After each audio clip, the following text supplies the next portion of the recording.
বৃষ্টি থেমে গেলে ছাতাটাকেও বোঝা মনে হয়, কালি ফুরিয়ে গেলে কলমটাও আবর্জনার ঝুড়িতে জমা হয়, বাসি হয়ে গেলে প্রিয়জনের দেওয়া ফুলটাও পরের দিন ডাস্টবিনে পাওয়া যায়। পৃথিবীর নিষ্ঠুরতম সত্য হলো আপনার উপকারের কথা মানুষ বেশি দিন মনে রাখবে না।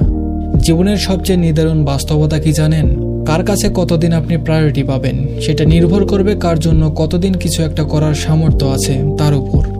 এই বাস্তবতাটা আপনি মানলেও সত্যি, না মানলেও সত্যি। আর সকালে যে পত্রিকার দাম 10 টাকা, একদিন পর সেই একই পত্রিকা 1 কেজি 10 টাকায় বিক্রি হয়। 1000 টাকা খরচ করে একাডেমিক লাইফে বছরের শুরুতে যে বইগুলো গুরুত্ব দিয়ে কিনেন, বছর শেষে সেই বইগুলোই কেজির মাপে বিক্রি করে দেন। আসলে সময় ফুরিয়ে গেলে এভাবেই মূল্য কমতে থাকে সবকিছুর। আমরা মানুষ খুব স্বার্থপর প্রাণী। ভিখারিকে 2 টাকা দেওয়ার আগে মানুষ চিন্তা করে কতটুকু পুণ্য অর্জন হবে। বিনা স্বার্থে কেউ ভিক্ষুককেও ভিক্ষা দেয় না। এত কিছুর পরেও চলুন একটু হেসে কথা বলি, রাগটাকে কমায়, অহংকারকে বলি দেই। যদি সুখী হতে চান তবে প্রত্যাশা কমান। আপনি কারোর জন্য কিছু করে থাকলে সেটা চিরতরে ভুলে যান, কারণ সেটা যতদিন আপনি মনে রাখবেন ততদিন সেটা আপনাকে অহংকারী করে তুলবে।